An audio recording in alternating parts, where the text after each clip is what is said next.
বিসমিল্লাহির রহমানির রহিম। সুপ্রিয় দর্শক, আসসালামু আলাইকুম। আজকে তৈরি করে দেখাবো ভীষণ মজার একটি রেসিপি। আর এর স্বাদ যেন অতুলনীয়, মুখে লেগে থাকার মতো। আমার তো খুবই ভালো লাগে। আর এই রেসিপিটা কি বলুন তো? এটা চিংড়ি ভাপা বা ভাপা চিংড়ি, যে নামেই ডাকুন না কেন, এটা কিন্তু খেতে দারুণ। আমি এই চিংড়ি ভাপাটা বানানোর জন্য এখানে কিছু চিংড়ি মাছ নিয়েছি। আর এই চিংড়ি মাছটাকে তো হরিণা চিংড়ি বলে। আর এই চিংড়িটাকেই আমি এখন ভালো করে পরিষ্কার করে আপনাদেরকে দেখাচ্ছি। আর এইভাবে আপনারা পরিষ্কার করে নেবেন। আর চিংড়ি মাছে কিন্তু এরকম একটা রক থাকে, সেই রকটাকে এভাবে বের করে নেবেন। আমি পুরো চিংড়িটাই এভাবে পরিষ্কার করে নিয়েছি। আপনারা চাইলে লেজের অংশটা রেখে দিতে পারেন দেখার সৌন্দর্যের জন্য। আর আমি একটু পরিষ্কার করে খেতেই পছন্দ করি, তাই পরিষ্কার করে নিলাম। এখন এই চিংড়িটা তো বাছা হয়ে গেল, এবার বাটাবাটির কাজটা তো করতে হবে। এর জন্য আমি নিয়েছি 1 চামচ হলুদ সরিষা, 1 চামচ কালো সরিষা, আর 1 চামচ পোস্তদানা। পোস্তদানা তো আপনারা চিনেন, সুজির মতো দেখতে পোস্তদানা। এখন এই হলুদ সরিষা, কালো সরিষা, পোস্তদানাকে 10 মিনিট ভিজিয়ে রেখে এরপরে ভালো করে ধুয়ে পানি ঝরিয়ে 2টা কাঁচামরিচ আর সামান্য লবণ দিয়ে ভালো করে মিহি পেস্ট করে নিব। আপনারা চাইলে এই কাজটা ব্লেন্ডারের জারেও করে নিতে পারেন, তবে পাটায় বেটে নিলে টেস্টটা একটু ভালো আসে। আর অবশ্যই মিহি পেস্ট করে নিতে হবে। আর অনেকে বলেন সরিষা তেতো হয়ে যায়, কিন্তু এভাবে একটু ভিজিয়ে রেখে তারপর লবণ আর কাঁচামরিচ দিয়ে বেটে নেবেন, তাহলে আর সরিষার তেতো ভাবটা থাকবে না। এরকম মিহি পেস্ট হয়ে যাওয়ার পরে আমরা এবার চলে যাব মাখামাখির পর্যায়ে। আমি একটা টিফিন বাটি নিয়েছি। যেহেতু চিংড়ি মাছটা ভাপে হবে, চিংড়ি ভাপা, তাই চিংড়ি মাছটা ভাপানোর জন্য টিফিন বাটি তো অবশ্যই লাগবে। এরপরে আমি সরিষা বাটার দিয়ে দিলাম।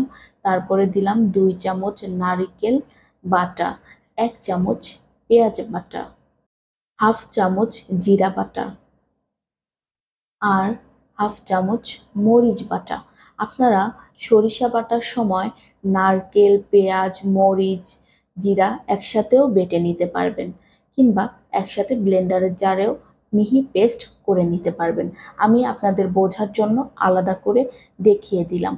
এরপরে স্বাদ মতো লবণ আর 1 চামচ হলুদ গুঁড়ো দিয়ে আমি দিয়ে দিব সরিষার তেল। 1 কাপ নিয়েছি, 1 কাপের হাফ কাপ আমি প্রথমে দিয়ে মেখে নিব, পরে বাকি হাফ কাপটা রেখে দিব পরবর্তীতে আবার উপরে দেওয়ার জন্য। এরপরে এই মশলাগুলোকে একটু ভালো করে মিক্স করে নিতে হবে। ভালো করে মিক্স হয়ে যাওয়ার পরে আমি এখানে 2 চামচ টক দই নিয়েছি। এখন এই টক দইটাকে একটু ভালো করে চামচের সাহায্যে ফেটে দিয়ে দিব।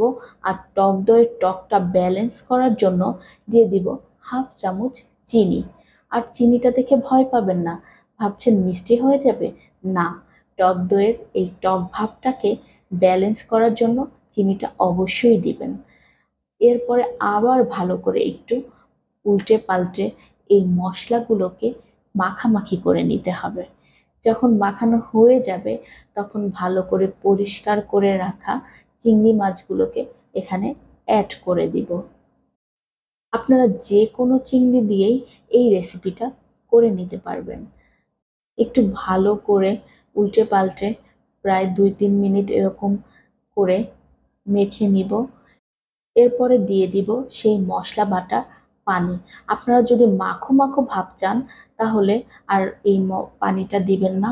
আর যদি একটু ঝোল ঝোল খেতে চান তাহলে সামান্য একটু পানি এভাবে অ্যাড করে দিবেন। এরপরে দিব 3টা কাঁচামরিচ। আর ওই যে হাফ কাপ তেল আমি রেখে দিয়েছিলাম, সেই তেলটা এখন আমি উপরে অ্যাড করে দিয়ে তারপরে টিফিন বাটির ঢাকনাটা আমি আটকে দিব। এরপর চুলায় একটি বেশ বড় সাইজের কড়াই দিয়ে দিয়ে দিব অনেকটা পানিটা দেওয়ার পরে এরকম একটা স্ট্যান্ড বসিয়ে দিব, আর স্ট্যান্ডটার উপরেই আমি টিফিন বাটিটা দিয়ে দিব। আর পানিটা কেমন থাকবে আমি একটু চামচের সাহায্যে দেখিয়ে দিচ্ছি। দেখুন, টিফিন বাটিটার ঠিক নিচের 1 লেয়ার পর্যন্ত এরকম একটু পানি রাখবেন, তাহলে ভাপাটা বেশ ভালো হবে। এরপরে আমি চুলাটা ধরিয়ে দিয়ে ঢাকনা দিয়ে রাখবো। আর ঢাকনাটা দেওয়ার পরে আবার দেখুন, আমি ঢাকনার যে উপরের একটা ছিদ্র আছে, সেই ছিদ্রটাকে কিন্তু আমি একটা লবঙ্গ দিয়ে আটকে দিয়েছি এবং অপেক্ষা করব 20 মিনিট। আর এই 20 মিনিট পরেই আমি চুলা থেকে নামিয়ে নিব। চুলা থেকে নামানোর পরে দেখুন রেসিপিটা কতটা লোভনীয় হয়েছে, আর এর স্বাদ ছিল অতুলনীয়, মুখে লেগেছিল। আমার তো এখনই আবার খেতে ইচ্ছা করছে, এতটা অপূর্ব স্বাদের হয়েছিল এই চিংড়ি ভাপাটা। আপনারা বাসায় অবশ্যই প্রত্যেকটা স্টেপ ফলো করে এভাবে চিংড়ি ভাপাটা করে নেবেন। আর চিংড়ি ভাপাটা যে পারফেক্ট হয়েছে এই কাঁচামরিচটা দেখলেই বোঝা যায়।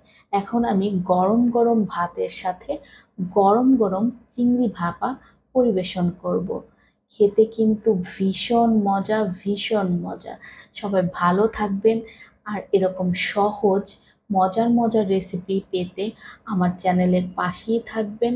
আর যারা অলরেডি সাবস্ক্রাইব করে ফেলেছেন তাদেরকে অসংখ্য ধন্যবাদ। যারা এখনো করেননি অবশ্যই করে নেবেন। দেখা হবে নতুন কোনো ভিডিওতে। সবাই ভালো থাকবেন। আসসালামু আলাইকুম।